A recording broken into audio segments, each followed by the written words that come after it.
ઉતરી જજો, નહીતર ગંગા સતી પાનબાઈ ને એમ કે વીજળીના ચમકારે મોતીડા પર પાનબાઈ અચાનક અંધારા થાશે. વિચાર કરો, અભણ ગંગા સતી, અભણ ગંગા સતી એમ કે વીજળીનો ચમકારો છે યાર. 60, 70, 80 વર્ષનું જીવન એ તો વીજળીનો ચમકારો છે, કાલે જતું રહેશે, ખબર નહીં પડે.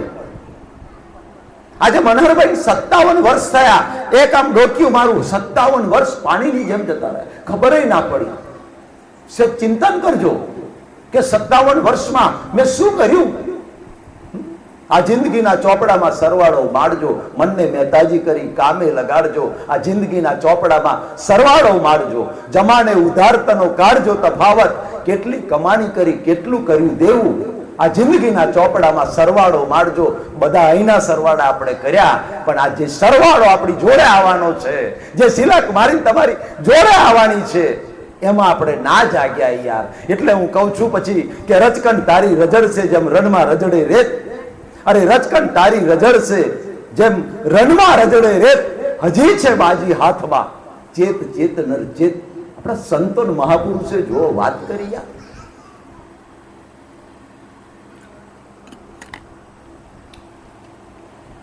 સંત શબ્દ, ગુરુ શબ્દ કેટલો મહાન છે યાર. ગુરુ કોને કહેવાય? ગુ એટલે અંધકાર અને રૂ એટલે પ્રકાશ. જે અંધકારમાંથી મારા જીવનમાં પ્રકાશ લાવે, અજ્ઞાનનો અંધકાર દૂર થાય, જીવન જીવવાનો રસ્તો બતાવે, આદિ વ્યાધિ ને ઉપાધિમાં સમાધિ વર્તાય એવું જ્ઞાન મને આપે, એની આગળ ગુરુ શબ્દ શોભે. કે અમારે તો ત્યાં છે ને વેજલપુરના પેલા મેકઅપ ઝોપે કરે, તલાઈ છે ને પાર ઉપર મેકઅપ કરે. એ તો પેન્ટ શર્ટ પહેરીને આવ્યા હોય, ટી શર્ટ ને એમ, અને પછી ત્યાં અમે તો જોઈએ, અને એવો મેકઅપ કરે એટલે ગુરુનો મેકઅપ. એ રુદ્રાક્ષની આડો મારાઓ હોય અને ભગવો પહેરી લે, આખું કપાળ ભરી દે, અને પછી આવે ગામમાં અને 2-4 સારા વાક્યો બોલે. તે બહેનો બહુ ભોળી હોય પાછી, અને બપોર અમાર જેવા બધા નોકરીએ જ્યાં હોય, અને ખેતી કરતા ખેડૂતો તો આપણે ખેતરમાં હોય, બહેનો એકલી હોય. તે પેલો મારો બેટો બહાર આવીને એવું બોલે મેઠું મેઠું, તે બહેનો તો ભોળવાઈ જાય. તે બહાર પછી અમાર તો તઈ મકઈની બાજરીની આટલી ટોપલી ભરીને આવે મહારાજને. પેલું હારું હારું બોલે ને, હા, પાછો હિન્દીમાં બોલે અને ટોપલી લઈને આવે. અને આશ્ચર્યની વાત તો મને એ થાય છે કે 1000 માણસ વચ્ચે હાથ લોંબો કરતો શરમાતો તો એ પેલો આયો ઘડીકમાં મેઠું મેઠું બોલ્યો, લો હાથ જોવો કે લોબો હાથ જોવો કે ભાઈ રેખાઓ દેખાય છે, શું છે, કેટલું નસીબ છે. એટલે ના ભૂડા મરી જશો, ના જશો, પેલાની નજર તારી આ રેખા પર નથી. તમે ટોપલી મકઈ ભરીને લાયા ને એના પર નજર છે. એ તો ટોપલી ક્યારે મળે અને લઈને જતો રહે. એ તો સાહેબ સંત મૂળદાસ, ગુરુ શબ્દ કોની આગળ શોભે, સંત કોની આગળ શોભે. હું બધાને કહું છું, આ મનહરભાઈ તો ભંગાર માલનું ઘોડાવું છે યાર. હાડ માંસ ચામડાનું શરીર, આમાં શું છે? અને પગે ના લાગશો, અને હાર ના ચડાવશો, અને તો કાલે 4 જણા ખભે ઉંચકીને મોહણમ જઈને બારી આવશે યાર. આ ઓનો મોહ કે આને પૂજવાની જરૂર નથી. જે વિનાશી છે, જે પ્રકૃતિ ટેમ્પરરી છે, ટેમ્પરરીનો મોહ ક્યારેય ના રાખશો યાર. મોહ રાખવો હોય તો ભગવદ્ ગીતાના જ્ઞાનનો મોહ રાખવો, કે ક્યારે આ જ્ઞાન હું પામી જઉં. અને અર્જુનનો વિષાદ જતો રહ્યો, અર્જુનનો મોહ જતો રહ્યો, એવો મારો મોહ છૂટી જાય, આ સંસારની આસક્તિ છૂટી જાય. જેમ અર્જુનની છૂટી એવી મારી છૂટી જાય ને, ત્યારે સમજવાનું કે 100% ભગવદ્ ગીતાનું જ્ઞાન મારા જીવનમાં આત્મસાત થઈ ગયું. હવે સદગુરુ, સતગુરુ, સઠગુરુ મેં 3 પ્રકાર પાડ્યા છે. સદગુરુ એટલે પાપ છોડાવે ને પુણ્ય પકડાવે, ખરાબ કર્મો છોડાવે ને સારા કર્મો પકડાવે. સતગુરુ, સત એટલે આત્મા, અવિનાશી, ચેતન, તત્વ, સત્ય. એ ભગવદ્ ગીતાનું જ્ઞાન જે આપે અને પ્રકૃતિના બંધનમાંથી મુક્ત કરી શાશ્વત સનાતન સુખને પમાડે, એ સતગુરુ. અને સઠગુરુનો તો આ કળિયુગમાં તોટો જ નથી. એ સઠગુરુ, એ સઠગુરુ એ પોતે એસીમાં રહેતો હોય, આશ્રમમાં AC first class 5 star hotel જેવો રૂમ હોય અને અંદર બેઠા હોય અને 46 ડિગ્રી આપણે બધા શિષ્યો 46 ડિગ્રીમાં ખુલ્લામાં અવડે ગુરુજી આવે દર્શન કરીએ. અવડે ગુરુજી રેલા જતા હોય આખા શરીર પર, ઘણો તો ચક્કર હો આવી જાય, ડિહાઇડ્રેશન હો થઈ જાય, પણ પેલા અંદર મોજથી એસીમાં બેઠા હોય. આપણા દુઃખની એને ખબર ના હોય કે મારા શિષ્યો 46 ડિગ્રીમાં શેકાઈ રહ્યા છે, મારે દર્શન આપવા જવું જોઈએ, મારે એમની વચ્ચે જવું જોઈએ. જે ગુરુ ની નજર તમારા ખિસ્સા ઉપર હોય, જે ગુરુની નજર તમારી સંપત્તિ ઉપર હોય, અને જે ગુરુની નજર સાહેબ આપણી મા બેન દીકરીઓ ઉપર હોય, ત્યાંથી વેરા માટે ખબર પડે પગથિયું ઉતરી જજો. ટીવીમાં પેપરોમાં સમાચાર આપણે વાંચીએ છીએ યાર. ગુજરાતમાં તો આઉટ સ્ટેટમાં બધે અઠવાડિયામાં એક કિસ્સો આવે છે. આ મનુષ્ય અવતાર ગંગા સતી જે વાત કરી યાર, કોડીના મૂળે વેડફાઈ જશે, કોડીના મૂળે. તે એક આવા સઠગુરુની વાત કરું કે મારે ગીતા જ્ઞાન તો કેવું જ નહીં, એ તો તમે પુસ્તક વાંચી લેજો, લાયો છું અને 10 રૂપિયામાં આલો છું, તરી નહીં લેતો, એટલે ચિંતા ના કરજો. કુદરતે મને શું, જો હું 20મો આપતો હતો તો કુદરતને મંજૂર નતું, એટલે કુદરતે 10 કર્યા, અને 10 કર્યા તો કર્યા, પણ મનહરભાઈને એવો સંકલ્પ કરાયો કે છેલ્લા શ્વાસ સુધી 10 રાખવાના. આ પુસ્તકના કાલે ઉઠીને તરીના હો થાય ને, મારે પ્રેસ વાળાનો વાળવાના થાય, તોય મારે 10મો જ આપવાનો છેલ્લા શ્વાસ સુધી. કોઈ સ્વાર્થ નથી. હું તો બધાને કહું છું, અરે મનહરભાઈ તો લેવા નથી આયા બાપા, આલવા આયા છે. મારે તો જ્ઞાન શેર કરવું છે. હું જે સુખને પામ્યો છું, દુનિયાના બધા જીવો, બધા મનુષ્યો આ સુખ, શાંતિ, રિલેક્સ થાય, ટેન્શન, ડિપ્રેશન ગાયબ થઈ જાય સાહેબ. કાલે સુરેન્દ્રનગરમાં જેને ઘેર સત્સંગ હતો ને, 18 વર્ષનો છોકરો, 18 વર્ષનો, આત્મહત્યા કરી લીધી. મિલિટરીમાં નંબર ના લાગ્યો. 18 વર્ષનો એકનો એક દીકરો, 2 બહેનો, એમને ઘેર જ સત્સંગ હતો. મારું ભોજન પણ એમને ઘેર હતું. એ બેન જયારે સ્નેહ મિલનમાં મારા ગામમાં આવ્યા, આપણે હનુમાન જયંતિના દિવસે બીજું સ્નેહ મિલન રાખેલું, અને મુકેશભાઈ એમાં આવ્યા હતા. અને એ સ્નેહ મિલનમાં ઓલ ગુજરાત, એમપીમાંથી, બોમ્બેથી 50-60 જણ, એ મહિના 2 મહિના પહેલા રિઝર્વેશન કરાવી દીધેલું એમને. 600 માણસ આવ્યું હતું, અને બીજું બધું થઈને એમ 1500 માણસ ટોટલ હતું. પણ એ બેન આગલે દિવસે આયા, મારી આગળ આખી એમને કહાણી કહી, આવું આવું થયું. અને સાહેબ 1 કલાકનો સત્સંગ, વિચારજો, ખાલી 1 જ કલાક ભગવદ્ ગીતાનું જ્ઞાન.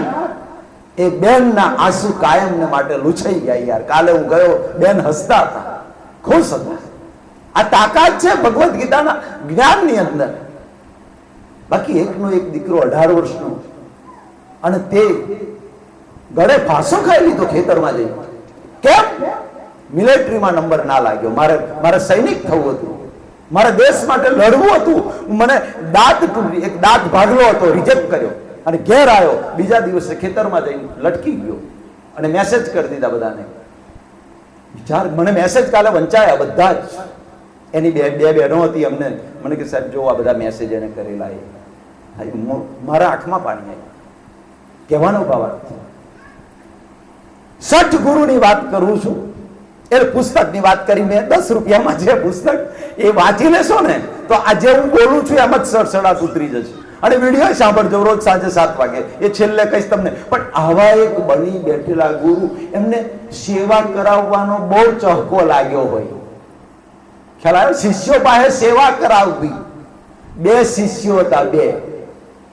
તે 2 જણે રોજ સેવા કરે પેલા ગુરુની. હવે એમને એવી કન્ડિશન કરેલી કે હું બરાબર ઊંઘી જાઉં, મારો નસકોરો બોલે, અને પછી તમારે 2 પગ દબાવવાના બંધ કરી પોતપોતાના રૂમમાં હોઈ જવાનું. આવી સેવા કરવાની ગુરુજીની. અને ગુરુજીએ લાલચ આલેલી. જો, અને શાસ્ત્રોએ કહ્યું છે ભાઈ, ખોટું ના કહેવાય, માં, બાપ અને ગુરુ, આ 3ની સેવા કરો ને, અને જે પુણ્ય બંધાય ને, એ તો અમિતાભ બચ્ચન તિરુપતિના મંદિરમાં 1 કરોડનું સોનું ચડાવે ને તો એ પુણ્ય ક્યારેય ના બંધાય સાહેબ. મા બાપ અને ગુરુની સેવા કરો. મારો મા બાપ, ખાલી મા બાપ પર પ્રોગ્રામ હોય તો 1.5 કલાકનો હોય છે, ગીતા જ્ઞાન ઉપર નહીં, મા બાપ પર. એટલે નવી પેઢીને તો ખાસ 11-12 આજે 31 વર્ષથી જેટલા વિદ્યાર્થીઓ, છોકરાઓ છોકરીઓ 2 વર્ષ મારી પાસે, હું મારા છોકરાઓને મારા જ દીકરાઓને મારી દીકરીઓ ગણું છું. એટલે હું બધાને, હું ઘેર પણ કહું, મારી દીકરીને કહું, જો ઘેર તું એકલી દીકરી છું, મારે તો 250 છે, કે સ્કૂલમાં 250 છે, પણ 2 વર્ષમાં સાહેબ એવી તૈયાર થાય, અઠવાડિયામાં 2 પિરિયડ આવા હોય સત્સંગના. એક પણ છોકરો આજ સુધી એને આત્મહત્યા નથી કરી. આત્મા વિચાર આવે જ નહીં. કોઈ છોકરો કે છોકરી કોઈને આત્મહત્યાનો વિચાર ના આવે. અને જે છોકરીઓ કદાચ જવાનીના ઉમરામાં જઈને લપસી પડી હોય ને, તો મેં એમનો હાથ પકડી લીધો, એ છોકરીઓનો હાથ પકડી લીધો, અને તે વખતે થોડી દમદાટી આપી, બીખ બતાવી અને સીધા રસ્તા પર લાવી. આજે છોકરીઓ જ્યારે આવે ને, પિયર સાસરામાંથી પિયરમાં આવે, મનોહરભાઈ સાહેબને મળવા જવું પડે. આજે એમના લીધે અમારું જીવન સાહેબ, આ એટલે હું કહું છું, કબીરા જબ તુમ પ્યાદા હુએ જગ હસે તુમ રોએ, એસી કરની કર ચલો જગ રોએ તુમ હસે યાર. કબીરે જ્ઞાનની ટોચ પરથી વાત કરી દીધી કે જન્મ્યો ત્યારે તારા આનંદની અંદર આ સમાજ જલેબી કે પેડા વેચતો હતો, તું રડતો તો એની કોઈને ચિંતા નહોતી. કબીરે કેટલી સરસ વાત કરી. 60, 70, 80 વર્ષનું જીવન જીવીને જાઉં તો આ સમાજને એવું જીવન જીવીને બતાય કે તારા મૃત્યુ ઉપર જે સમાજ હસતો હતો, એ સમાજ તારા મૃત્યુ પછી તારી પાછળ રડવો જોઈએ, અને છેલ્લી ઘડીએ તારા મોઢા પર હાસ્ય હોય. કેમ? મેલી ચાદર ઓઢ કે કેસે દ્વાર તુમારે આવો. ભગવાન, તે જેવી ચાદર જન્મ વખતે જેવી ચાદર આપીને, એવી ચાદર ચોખ્ખી છે, એક ડાઘ નથી પડવા દીધો. એ ડાઘ ના પડ્યો હોય સાહેબ, તો મોઢા પર હાસ્ય હોય. મૃત્યુ વખતે એના જીવનમાંથી ભય અને બીક જતી રહે. કોને બીક લાગે? કોણ આગળ કરી શકે? સાહેબ, મેં કોઈ ખરાબ કર્મ કર્યું હોય તો આ સમાજ મારી સામે આગળ કરી શકે. શું પૂછો છો મુજને કે હું શું કરું છું? મને જ્યાં ગમે ત્યાં ફરું છું. હા, નથી બીક કોઈની મને આ જગતમાં, કારણ કે વિચારીને ડગલું ભરું છું. સાહેબ, જીવન જીવો તો એવું જીવો કે કુદરત પણ ખુશ થઈ જાય. એટલે એમાં એવું થયું, રોજ પેલા સેવા કરે. એક ડાબા પગવાળો જે શિષ્ય હતો, એને બહાર જવાનું થયું અઠવાડિયા માટે. એટલે અઠવાડિયા માટે એ બહાર ગયો. એટલે હોજે પછી પેલો એકલો હતો.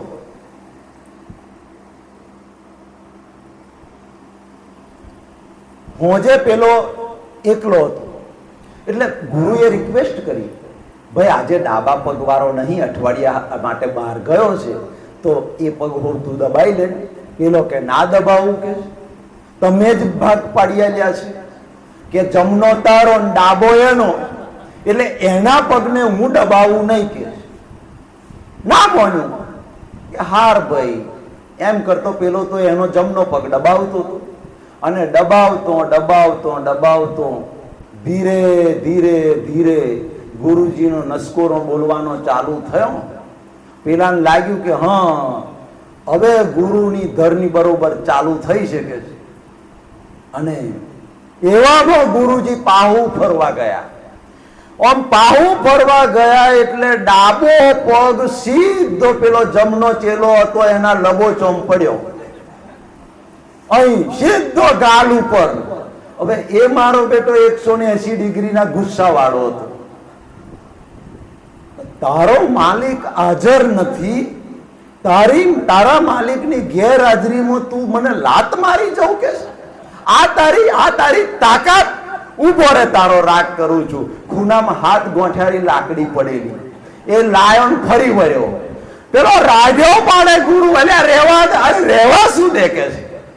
એના માલિકની ગેરહાજરી મને કે લબુચમ માર દીધી કે છે. ફરી વળ્યો સાહેબ, 4 કડકા કરી દીધા. અને આપણને ખબર છે, એ તમે પ્લાસ્ટરનો પાટો માર્યો પછી તમારે બધું આપણને ખબર છે કે પગ જ્યારે કામ ના કરે ત્યાં જે સાહેબ પાટલી જિંદગી બે વસ્તુ હાચવજો, હું બધાને કહું છું. એક પગ હાચવજો અને બીજી આંખો હાચવજો. આ બે હાચવજો, નહીતર જેના પગ ગયા ને, મેં તો ઘણા કેસ જોયા છે, નરકની દશા, નરકની દશા. આખી જિંદગી ધાબુ જ જોવાનું છેલ્લા શ્વાસ સુધી.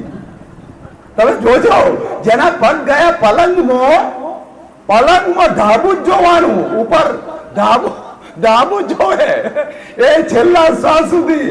એટલે મારા આયુર્વેદના વિડીયો જોજો, આયુર્વેદના વિડીયો જોજો, અને એમાં પગ સાચવવા, પગ લાઈફ ટાઈમ મરતા સુધી પગ કેવી રીતે સાજા રાખવા, એ બધી ટ્રીકો બતાવી છે.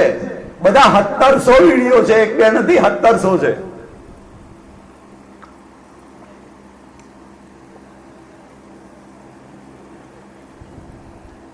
પ્લાસ્ટર નો પાટો માર્યો એટલે પાણી મગર પડ્યો હોય એમ, પેલો ગુરુજી તો દશા થઈ મગર પડ્યો હોય એમ.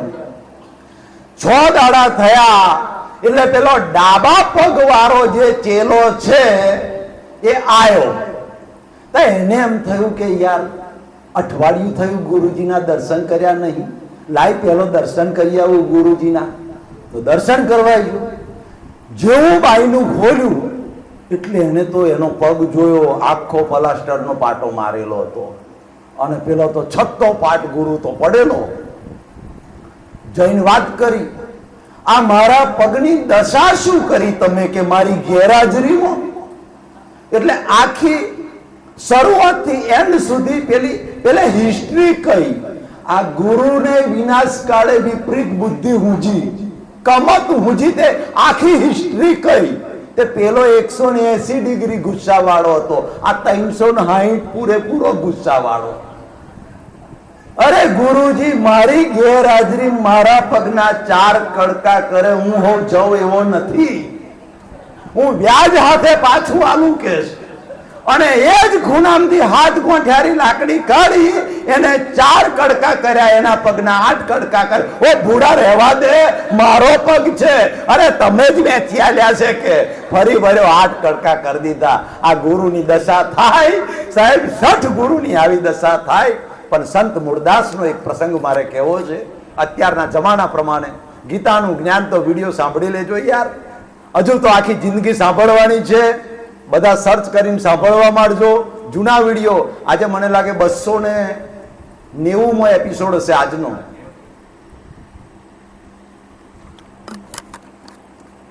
કદાચ 1000 એપિસોડ પહોંચી જાય. એટલે આપણે તો કંઈક જીવનમાં મળે, બરાબર. મારું એવું છે યાર, છોકરાને કડવી દવા આલીએ, એકલી કડવી દવા આલે તો ઓકી નો કે ઉલટી કરી નાખે. એ તો ચોકલેટ બતાવવી પડે, ચોકલેટ આલવી પડે. હે, એક ટપ્પુ પેલી દવાનું અને થોડી ચોકલેટ, એ બે આલો ને તો જ પેલાનું ઉતરે, નહીં છોડું થૂકી નો કે.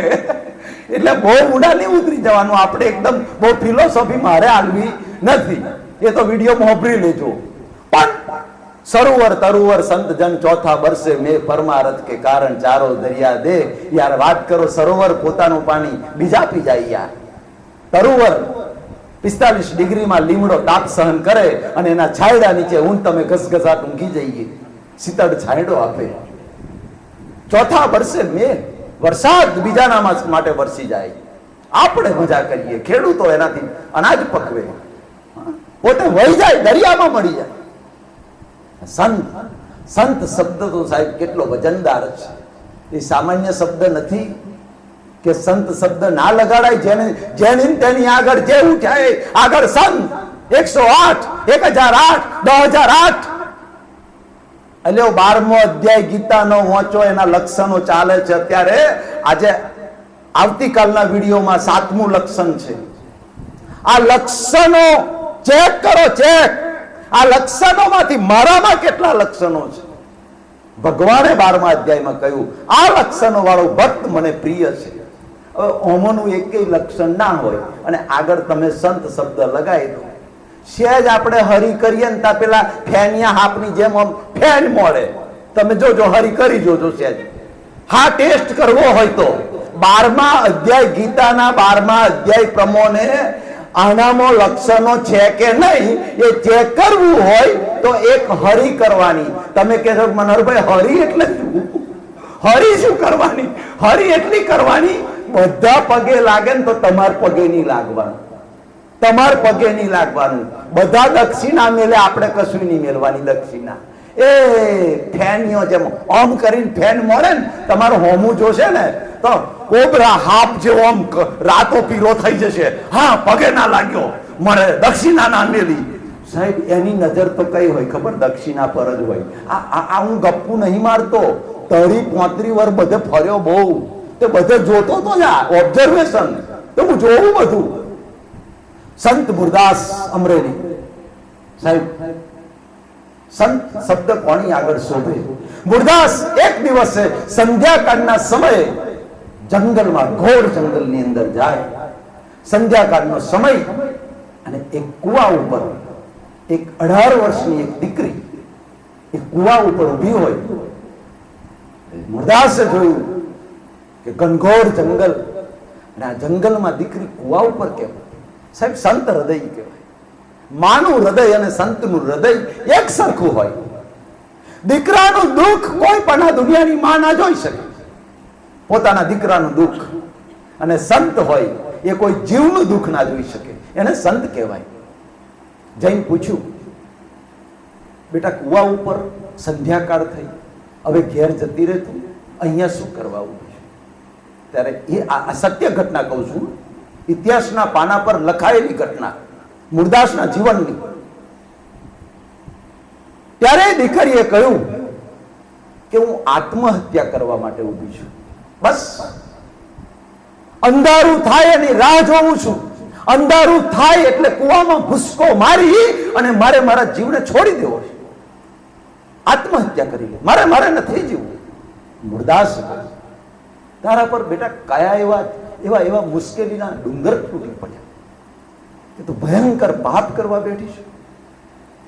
અને આ મુરદાસની હાજરીમાં તું જો આ કુવામાં ભૂસકો મારીને આત્મહત્યા કરું તો મને આત્મહત્યાનું પાપ લાગે, એ દોષ મને લાગે.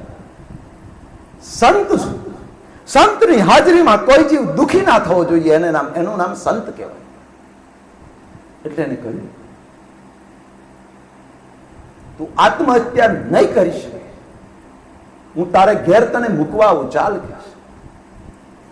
અને કારણ બતાય કે તારે આત્મહત્યા કરવા પાછળનું કારણ શું છે. ત્યારે 18 વર્ષની દીકરીએ કહ્યું કે બાપજી એ કારણ હું તમને કહી શકું એમ નથી, તારે કહેવું જ પડશે.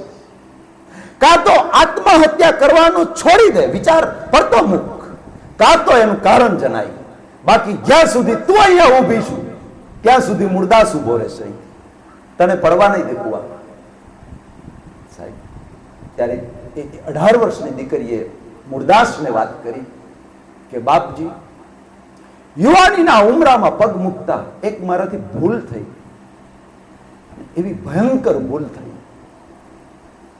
મેં મારા ચારિત્રને ખોઈ નાખ્યું અને નાદાન અવસ્થા, છોકર મત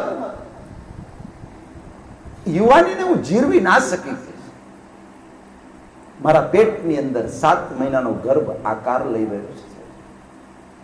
ત્યારે મુરદાસ બોલેલા, ઇતિહાસના પાના સાક્ષી પૂરે, અત્યાર સુધી તો એક જીવની આત્મહત્યા થઈ રહી છે એવું હું માનતો હતો, હવે તો 2 જીવની આત્મહત્યા તું કરવા બેઠી.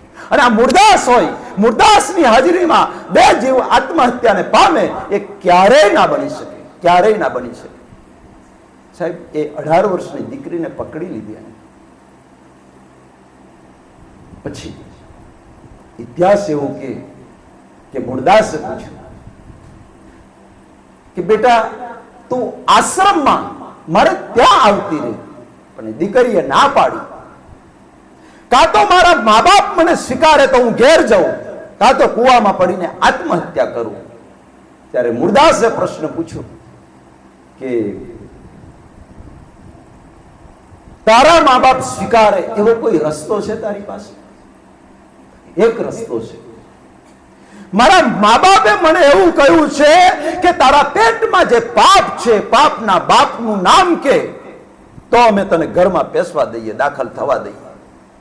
એક સેકન્ડનો વિચાર કર્યા વગર સાહેબ મુરદાસ બોલેલા તે વખતે, જા જઈને કહી દે કે મારા પેટમાં જે પાપ છે, પાપનો બાપ બીજો કોઈ નહીં પણ મુરદાસ છે, એવું જઈને કહી દે સાહેબ. આનું નામ સંત કહેવાય.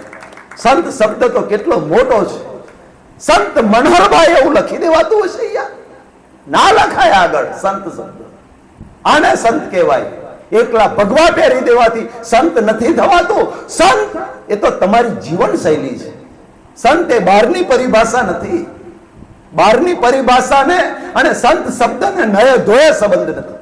અને કહેવાય છે કે સાહેબ તે વખતે આખો આશ્રમ તોડી નાખ્યો અને મુરદાસને માથા પર મુંડન કરી અને એ જ સમાજે ગધેડા પર બેસાડી અને આખા ગામમાં વરઘોડો ફેરવ્યો, વરઘોડો ફેરવ્યો.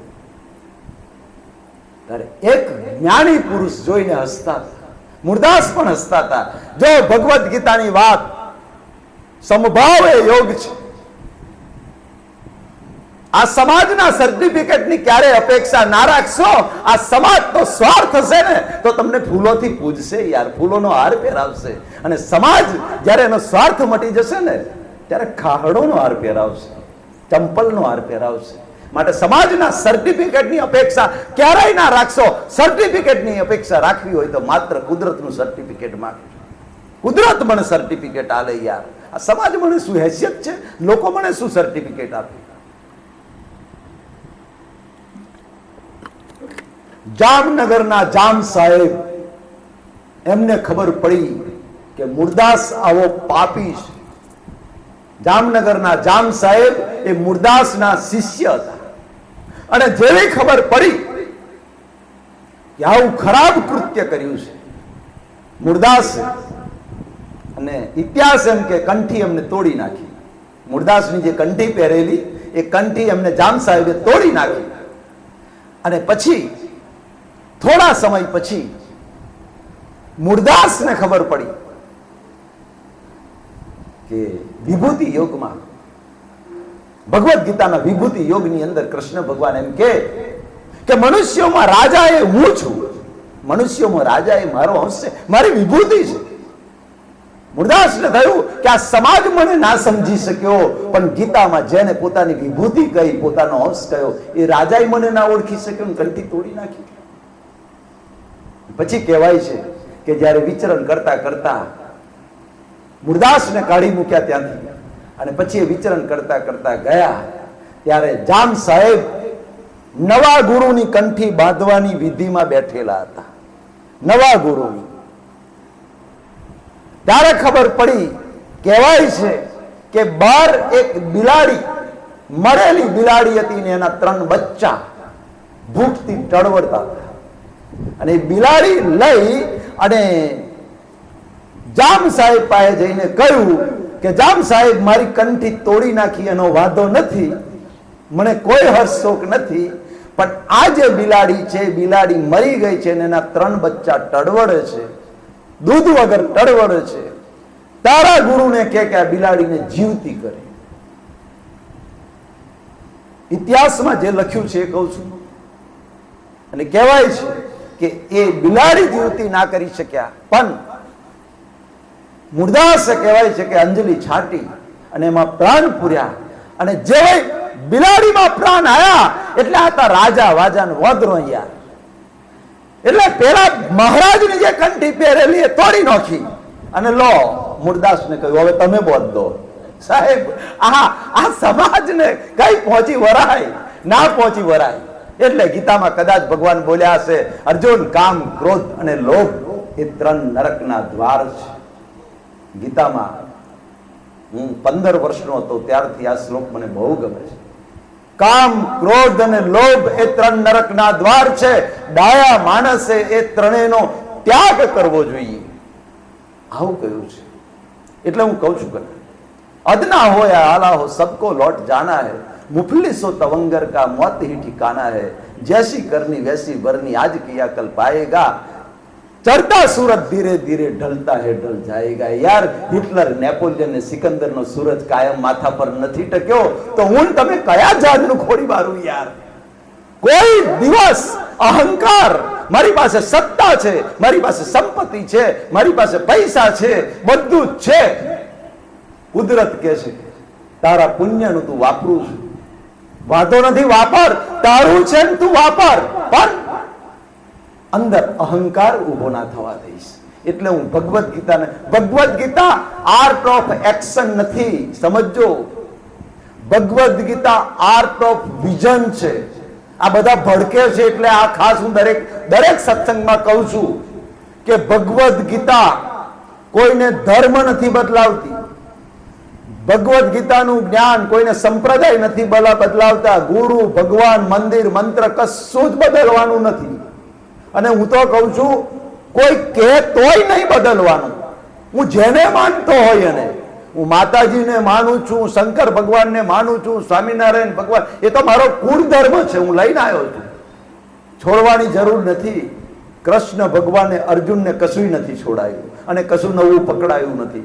એ જ ગાંડીવ, એ જ રથ, એ જ ધનુષ્ય, એ જ સંજોગ અને યુદ્ધ કરે છે। માત્ર અર્જુનની દ્રષ્ટિ ફેરવી કાઢી, માત્ર દ્રષ્ટિ ફેરવી કાઢી। એટલે ગીતા આર્ટ ઓફ વિઝન છે। બહારની ક્રિયા ક્યારેય નહીં બદલાય, અંદરની દ્રષ્ટિ બદલાઈ જશે। દ્રષ્ટિ, કર્તાપણાનો અહંકાર અને માલિકીપણાનો અહંકાર કઈ ગાયબ થઈ જશે। જ્યારે ભગવાને પૂછ્યું, અર્જુને પૂછ્યું